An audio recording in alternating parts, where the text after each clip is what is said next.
लबुबू doll एक डरावनी कहानी। हिंदी में। नई सिटी में कॉलेज ज्वाइन करने के बाद रिद्धिमा को लड़कियों के एक पुराने हॉस्टल में कमरा मिला। हॉस्टल देखने में ठीक था, लेकिन कमरा नंबर 13 कुछ अलग सा महसूस हो रहा था। दीवारों में दरारें थी, खिड़कियां टूटी हुई और एक अजीब सी ठंडक थी। जैसे ही उसने कमरा खोला, उसकी नजर कोने में रखी एक गुड़िया पर पड़ी।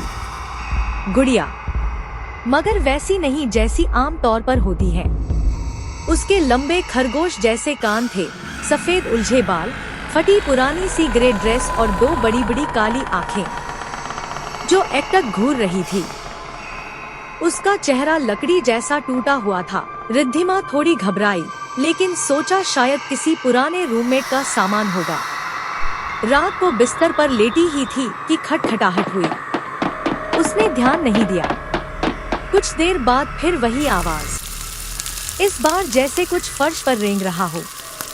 रिद्धिमा ने नीचे झांका। वो डॉल अब बिस्तर के नीचे थी, उसे देखती हुई। घबराकर उसने डॉल को उठाया और अलमारी में बंद कर दिया। लेकिन जब सुबह उठी, अलमारी खुली हुई थी और डॉल टेबल पर बैठी थी। धीरे धीरे चीजें और अजीब होने लगी। एक दिन उसकी रूममेट ने उसे फोन पर वीडियो दिखाया।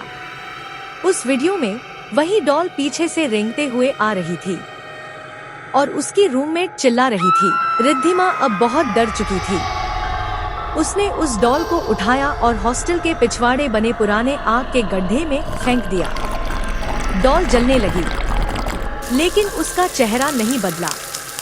वो वैसे ही देखती रही और तभी उसकी टूटी हुई मुंह से आवाज आई, मुझे जलाने वाले कभी बचे नहीं।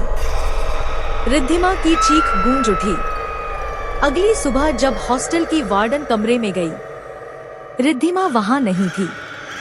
कमरा खाली था, सिर्फ वही डॉल बिस्तर के बीचों बीच बैठी थी, मुस्कुराती हुई। कहानी का अंत या एक और शुरुआत।